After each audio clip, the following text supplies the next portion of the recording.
In the early 1950s, I was a young teenager living with my grandmother in Low Fell, but going to school in Newcastle. When the weather was fine, I would cycle the 6 miles of school to save money and to help me get fit. At that time, I had 3 main interests: rugby, popular music, and finally the theatre. Life was different in those days. For instance, cinemas were only allowed to open on a Sunday at the discretion of the local watch committee. The watch committee in Newcastle refused to allow them to open, whereas Gateshead did. However, the Newcastle concert halls were allowed to open for band concerts. Occasionally, me and my friends would get the tram, or later the bus, to Gateshead station and then walk over the Tyne Bridge with a group of teenagers to go to a concert by such bands as Joe Loss, Cyril Stapleton or Ted Heath, only to meet a crowd of teenagers walking across the bridge from Newcastle to go to the pictures in Gateshead.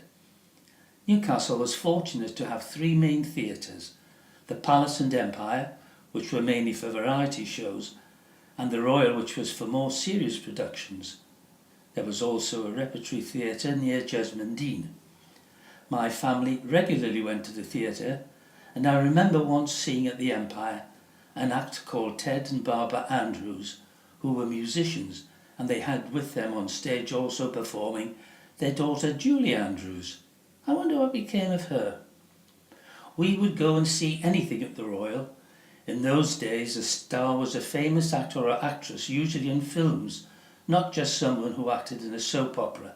Not that there were soap operas or even TV in those days, but I particularly remember being impressed when I saw 2 stars of the films at the Royal, Orson Welles in Othello and Tyrone Power in The Devil's Disciple.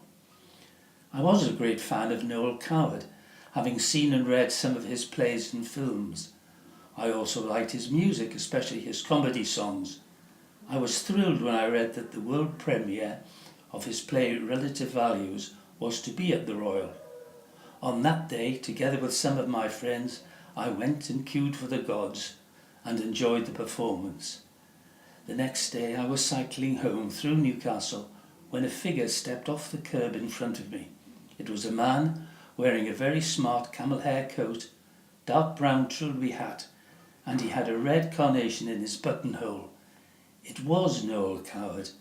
I stopped him and asked for his autograph. "Delighted, dear boy, delighted," he said, and then signed his name on my school rugby fixture card, the only piece of paper I had in my pocket.